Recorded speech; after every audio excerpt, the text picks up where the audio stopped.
Cet enseignement a été créé donc par Academy of Ideas. Ils ont d'autres vidéos similaires sur leur chaîne. Donc After School, c'est après l'école. En traduction, Jacques Fruit. Les masses n'ont jamais eu soif de vérité. Au contraire, elles se détournent de ce genre d'évidence qui ne leur plaît pas. Et elles préfèrent déifier l'erreur carrément, surtout si ça les arrange. Et n'importe qui puisse leur vendre l'illusion devient facilement leur maître. Et tous ceux qui vont essayer de détruire leurs illusions vont devenir leurs victimes.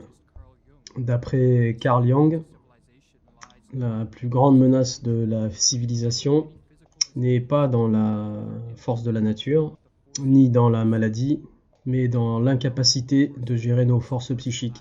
On est notre pire ennemi. Comme le proverbe latin l'illustre, l'homme est un loup pour l'homme.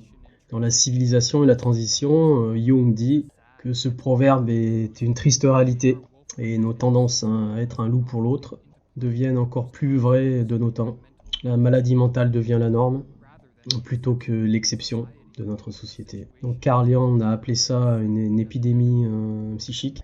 Il dit d'ailleurs, ça devient de plus en plus courant, que ce n'est pas la famine, c'est pas les tremblements de terre, ni les microbes, ni le cancer, et l'homme lui-même qui est le plus grand danger de l'homme, pour la simple raison qu'il n'y a pas de protection contre ces épidémies mentales, qui sont bien plus dévastatrices que n'importe laquelle des catastrophes naturelles. Donc dans cette vidéo, on va explorer la plus dangereuse des épidémies psychiques, la psychose de masse, ou des masses. C'est une épidémie de folie en fait, et elle se met en place lorsqu'une large portion de la société perd les pieds dans la réalité, et donc descend dans l'illusion. Et ce phénomène n'est pas la fiction, cela s'est déjà passé, comme dans la chasse aux sorcières, en Europe au XVIe et XVIIe siècle, et la montée du totalitarisme au début du XXe siècle. Pendant la chasse aux sorcières, des milliers d'individus ont été tués, notamment les femmes, et pas parce qu'elles ont commis des crimes, mais parce qu'il fallait un bouc émissaire pour cette société tarée. Dans certains villages de Suisse, déclare Francis Hill, il n'y avait pratiquement plus de femmes en vie. Et une fois que la folie c'est terminé, donc après la psychose de masse, les résultats sont catastrophiques. Jung a étudié ce phénomène et il a écrit des individus qui composent cette société de malades mentaux deviennent spirituellement et moralement inférieurs. Ils tombent inconsciemment dans un état mental inférieur. Ils deviennent irraisonnables, irresponsables, émotionnels, irrationnels. On ne peut pas leur faire confiance. Et le pire, c'est qu'ils tolèrent les pires des crimes. Ce qui rend les choses encore pires, c'est que ceux qui souffrent de cette psychose de masse ne sont pas capables de voir ce qui leur arrive. Car un individu qui est devenu fou, taré, est incapable de prendre du recul et de voir les erreurs qu'il commet. Donc il n'y a pas de point d'Archimède qui puisse leur permettre de se rendre compte de leur propre maladie mentale, de cette société, de ces masses. Qu'est-ce qui cause la psychose de masse ? Pour répondre à cette question, il faut d'abord explorer qu'est-ce qui conduit un individu à la folie. Il y a différents déclencheurs, un excès de drogue, donc médicaments et d'alcool, des blessures au cerveau et d'autres maladies. Mais ces causes physiques ne nous concernent pas ici. Notre clé ici est la psychologie et les déclencheurs psychogéniques, car ceux-là sont les principaux coupables de la psychose de masse, les peurs principalement. Donc la cause principale, un flot d'émotions négatives constant, comme la peur et l'anxiété, le stress, qui conduit l'individu dans un état de panique. Et dans un état de panique, un individu va rechercher un soulagement, car c'est trop prenant d'arriver à subsister mentalement. Ça draine physiquement dans cet état hyper émotionnel. Donc on peut y échapper par certains moyens, divertissement notamment, mais aussi par faire face à ses peurs. Une autre façon d'y échapper, c'est une crise nerveuse. Une crise psychotique, c'est pas une descente vers une maladie plus grave, comme certains le croient, mais c'est une réorganisation de son propre monde qui mélange les faits et la fiction, l'illusion et la réalité, d'une façon qui leur permet d'en finir avec le sentiment de panique. Sovano Varietti, un des pontes de la schizophrénie, explique les étapes psychogéniques qui amènent à cela, à la folie. Donc il y a la phase de panique, quand le patient commence à ressentir les choses différemment.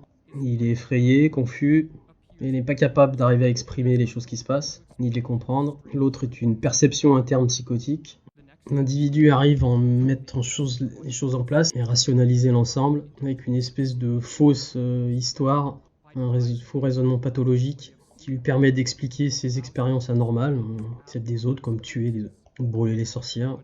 Ce phénomène est interne, ça lui permet de mettre un sens sur ses relations, et ces révélations internes sont psychotiques, car basées sur la délusion et l'illusion, et pas sur une façon normale d'adaptation saine d'esprit. Pour gérer les menaces qui précipitent cette panique, la délusion et l'illusion, en gros, permet à l'individu d'échapper au flot d'émotions négatives constants, mais au prix de perdre pied avec la réalité.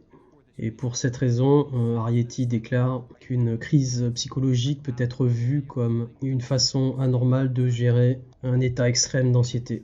Si une panique déclenche un flot d'émotions négatives chez les gens faibles, on peut créer une crise psychotique ou existentielle, alors il peut s'en suivre une psychose de masse chez les gens faibles et vulnérables, conduits par des menaces vraies ou pas, ou fabriquées totalement.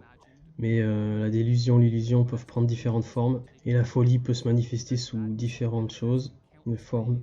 Il y a certaines façons qu'elle se déroule, cette psychose de masse, basée sur le contexte historique et culturel de la société infectée par cette maladie mentale. Mais dans notre ère moderne, c'est la psychose totalitariste qui est la plus grosse menace. Arthur Vers-Lewis déclare que le totalitarisme est le phénomène moderne de centralisation totale de pouvoir étatique, couplé avec l'oblitération des droits humains individuels dans un état totalitaire lié à ceux au pouvoir et la masse qui est objectifiée, les victimes. Dans une société totalitariste, la population est divisée en deux groupes, les dirigeants et les dirigés, maîtres-esclaves. Et les deux groupes subissent une transformation pathologique. Les dirigeants sont presque élevés au niveau de Dieu, qui est diamétralement opposé à notre nature d'être imparfaits, qui sont facilement corrompus par le pouvoir. Les masses de l'autre côté sont transformés en sujets ou objets indépendants de ces maîtres dirigeants. Ils régressent psychologiquement, un état d'enfance. Hannah Arendt, une spécialiste du totalitarisme, appelle le totalitarisme un essai de transformer la nature humaine même. Et cet essai de transformation seulement transforme les esprits sains en esprits malades. Un médecin hollandais a étudié les effets mentaux de livres sous le totalitarisme, déclare qu'il y a en fait des comparaisons entre cette réaction étrange des citoyens du totalitarisme et leur culture, donc d'une façon globale, et de l'autre côté, des réactions schizophréniques. C'est Juice Mirlo qui écrit ça dans Le viol de l'esprit. Je mets les liens sous la vidéo. La transformation sociale qui se passe sous le totalitarisme est construite et perpétrée par ces illusions. Les malades mentaux régressent dans un état enfantin, un statut d'obéissance, et donnent le contrôle total de leur vie aux politiciens et aux bureaucrates. Et cette classe supérieure de malades mentaux croit qu'ils ont le savoir et la sagesse. Cela leur permet de contrôler totalement la société, de haut en bas. Et comme tout le monde est sous l'ensorcellement de ces délusions, tout le monde croit qu'une société est composée de dirigeants assoiffés de pouvoir d'un côté, et de l'autre côté, une population de teubés ne peut pas conduire à un état de souffrance ni de ruine sociale, alors que c'est le contraire en fait. Qu'est-ce qui déclenche cette psychose de masse et de totalitarisme? Ça commence par les dirigeants et les individus qui composent cette classe, les politiciens, les bureaucrates ou simplement les gros capitalistes, sont empreints d'illusions, d'illusions et sont sous de pouvoir. Donc ils vont y aller à fond dans leur soif de pouvoir, dans ces illusions qu'ils doivent contrôler, diriger.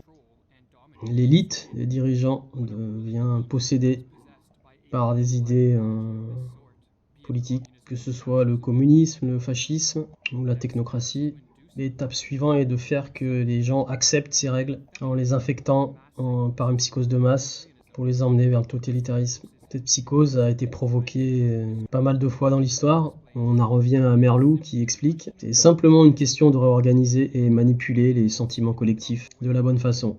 La méthode principale de ces dirigeants d'élite peut facilement accomplir cela, ça s'appelle le menticide, l'étymologie étant tuer l'esprit, la mort de l'esprit. Là, c'est comme pour les animaux, la domestication. Et Merleau continue à expliquer que c'est un crime contre l'humanité et son âme, son spirit, mais systématisé et renouvelé C'est un système psychologique réorganisé, au contrôle, et par la perversion, qui permet à la classe dirigeante d'imprimer ses propres pensées et volontés opportunistes sur l'esprit et le mental des autres qu'ils vont utiliser pour leur faire leur système, et donc pour les détruire. Donc ce crime menticide commence par implanter la peur. Et donc quand un individu est noyé dans les émotions négatives, la peur, l'anxiété, elle devient hyper sensible, elle devient très suggestible et susceptible de descendre facilement dans ses délusions. Et cette folie, que les menaces soient réelles ou imaginées ou fabriquées, elles peuvent être utilisées pour ensemencer l'esprit avec la peur. Mais la meilleure technique est d'utiliser des vagues de terreur, pour ça qu'ils ont mis le terrorisme en place. Donc on alterne terreur, calme, et les périodes de calme sont suivies par une terreur encore plus intense. Donc ça continue comme ça.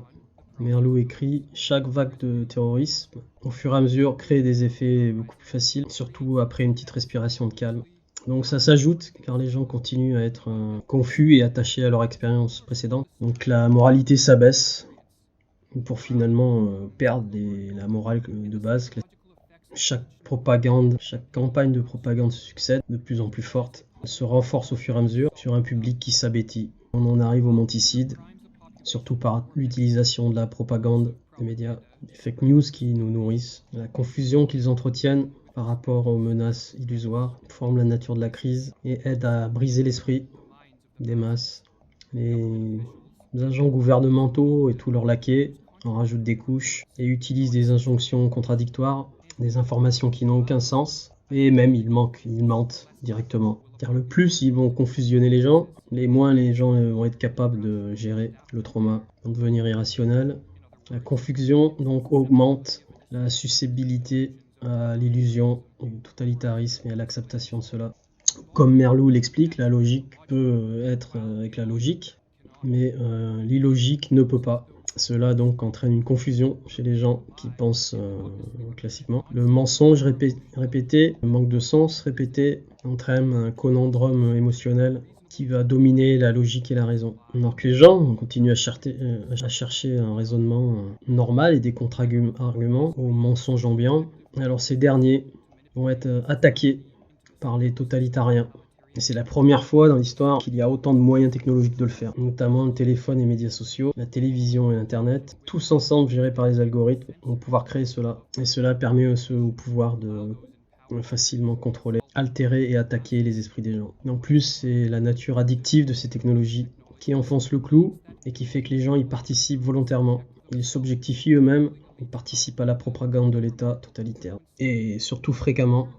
La technologie moderne, explique Merleau, enseigne aux gens de prendre au comptant le monde qu'ils ont. Il n'est plus capable de prendre du recul et réfléchir. La technologie le sort de la nature, le séduit et l'emmène dans ce monde délusionnel, virtuel. Pas de repos, pas de méditation, pas de réflexion, pas de conversation réelle. Les sens sont complètement submergés par des stimulations. L'homme ne questionne plus son monde du tout. C'est l'écran qui lui donne des réponses. Miroir au mon beau miroir. Mais il reste une étape à passer pour le totalitarisme. Pour arriver à la psychose totalitaire, il faut réussir à isoler la victime et aussi de ses interactions sociales normales. Une fois seul et sans interaction réelle, ni avec les amis, la famille ou les collègues de boulot, l'individu devient beaucoup plus susceptible à l'illusion-délusion. Et ce pour plusieurs raisons. Il perd contact avec des forces positives et réelles, car c'est pas tout le monde qui est susceptible à cette hypnose totalitaire des élites. Les individus voient à travers la propagande et ils peuvent aider à libérer les autres de ces assauts menticides. Cependant, si on force cette isolation, un confinement par exemple, le pouvoir de ces exemples positifs réels diminue fortement. Notre raison que cette isolation augmente le menticide, c'est parce que comme beaucoup d'autres espèces, les êtres humains peuvent être facilement conditionnés comme le chien de Pavlov. Ils peuvent être reprogrammés dans une autre façon de penser, spécifiquement quand ils sont isolés. Et Merleau l'explique par rapport aux expériences de Pavlov sur le conditionnement comportemental. Pavlov a fait une découverte significante. Les réflexes conditionnés pouvaient être développés facilement dans un labo, avec le silence et avec un minimum de stimulation. Tous ceux qui entraînent et domestiquent les animaux le savent.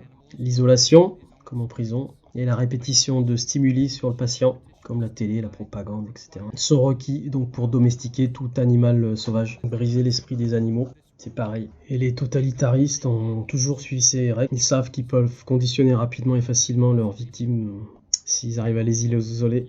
Seul, confus, enfermé dans des vagues de terreur, la population est sous un attaque de génocide, menticide, et passe dans un état vulnérable et sans espoir. La prison dorée, technologique. Le flot d'informations de propagande constant et inarrêtable empêche les pensées rationnelles, met en place des forces irrationnelles, amène au chaos à l'extérieur, à l'intérieur de lui-même. Et les masses ont besoin totalement, crèvent d'un retour à la normale.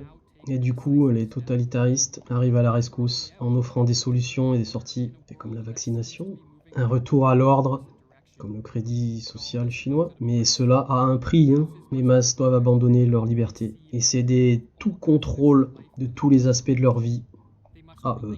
Ils doivent abandonner leur capacité de s'autonomiser, ils doivent totalement obéir et se soumettre.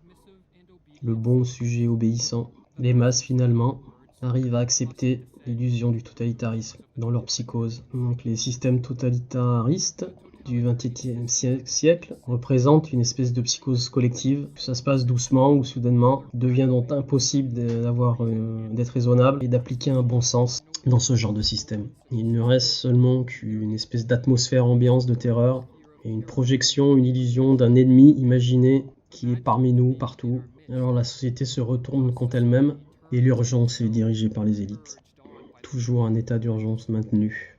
Encore pire avec un ennemi invisible. Donc l'état totalitaire est un état pathologique.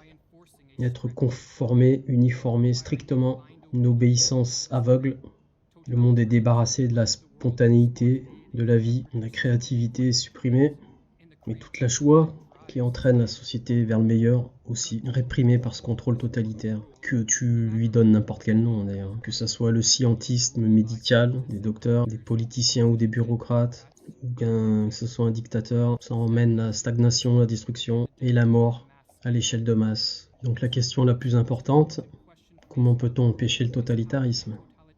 Et si la société est déjà dans les premiers stades de psychose de masse, peut-on inverser les effets ?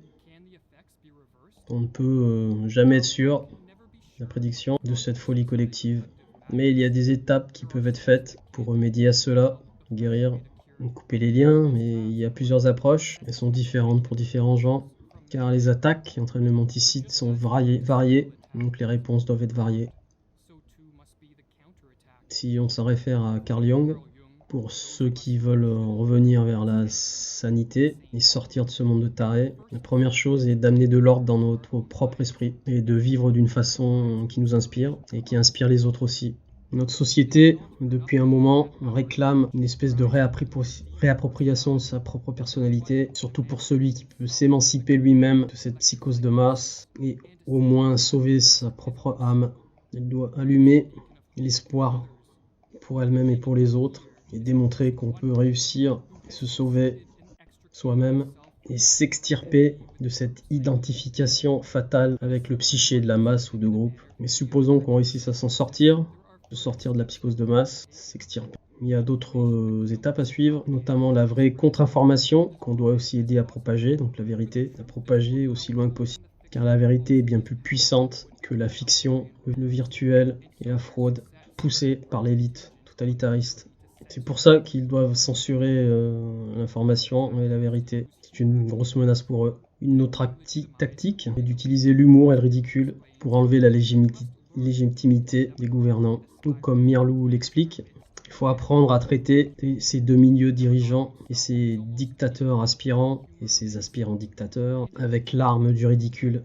Eux sont incapables d'humour. Et si on les traite avec humour, ils vont commencer à tomber. C'est une tactique recommandée par Václav Havel, un dissident politique sous l'égide soviétique. Il est plus tard devenu président de la Tchécoslovaquie. Il explique la construction des structures parallèles, comme les marchés noirs par exemple. Donc des structures de business, institutions, technologies, ou autres poursuites créatives, l'éducation populaire par exemple. Donc ça va permettre à ces structures d'exister en dehors du système. Elles existeront donc aussi à l'intérieur, mais moralement à l'extérieur. Dans la Tchécoslovaquie communiste, Václav Havel a vu que ces structures parallèles étaient très efficaces pour combattre le totalitarisme, beaucoup plus que les actions politiques. Et de plus, quand il y a assez de structures parallèles, cela crée une autre société parallèle. Spontanément, elle se forme et elle devient une source de liberté à l'intérieur d'un système totalitaire. Et cela, Václav Havel donc l'explique dans son livre « le pouvoir des sans-pouvoirs. J'ai mis dans les liens et dans mon article. Ces structures parallèles permettent de vivre une vie différente, une vie plus harmonieuse, avec ses propres buts, et qui en retour va structurer les choses dans une harmonie. Donc c'est une nouvelle organisation auto-organisée qui cherche et va se débarrasser de tous les aspects du totalitarisme. Donc cela permet de nous extraire radicalement de l'état totalitarisme et de ne plus s'y impliquer ni y participer. Mais par-dessus tout, comment peut-on empêcher cette descente totale vers la folie du totalitarisme? C'est qu'il y ait le plus de gens possible qui fassent ce genre d'action, car les élites, eux, ne restent pas assis passivement. Tous les jours, ils actionnent pour augmenter leur pouvoir, il faut faire de même. On doit faire un effort de groupe concerté, afin de rediriger le monde vers ce que nous souhaitons, vers la liberté. C'est un super challenge dans ce monde de fous, dirigé par l'illusion totalitaire. Et comme l'illustre Thomas Paine, à lire absolument, le dit, la tyrannie, comme les enfers, ne sont pas conquis facilement. Mais on peut se consoler du fait que plus le conflit est dur, plus le triomphe sera glorieux. Donc dans son livre American Crisis, la crise américaine. Merci d'avoir regardé. Cette vidéo a demandé énormément de boulot dans la fabrication, pas dans la traduction. Et moi j'ai rien fait. Donc si vous voulez les aider, ils ont un Patreon pour donner. Voilà, sous la vidéo il y a les liens, l'article Big Brother 8, d'autres articles aussi sur le pervers, sur les pervers narcissiques, la ponérologie, les psychopathes. Et comme je le répète, il n'y a que de la gestion de trauma. Comment tu gères ton trauma d'être ici-bas? Te rendre heureux toi-même est la seule façon de niquer le système.